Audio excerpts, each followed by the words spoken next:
தோளில் உன்னை சுமப்பேன், மார்பில் வைத்து அணைப்பேன், காயம் யாவும் மாற்றி களிப்பை தந்திடுவேன். தீமை உன்னை அணுகிடாது, துன்பம் உன்னை நெருங்கிடாது. தீமை உன்னை அணுகிடாது, துன்பம் உன்னை நெருங்கிடாது. கருத்தாய் என்றும் உன்னை நடத்துவேன், கருத்தாய் என்றும் உன்னை நடத்துவேன்.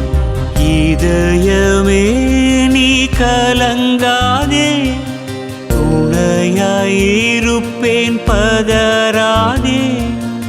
இதயமே நீ கலங்காதே, துணையாயிருப்பேன் பதறாதே. தாய் போல தேற்றிடுவேன், தனிமையில் உன் கரம் பிடித்திடுவேன். தவித்திடும் போதினில் உடனிரு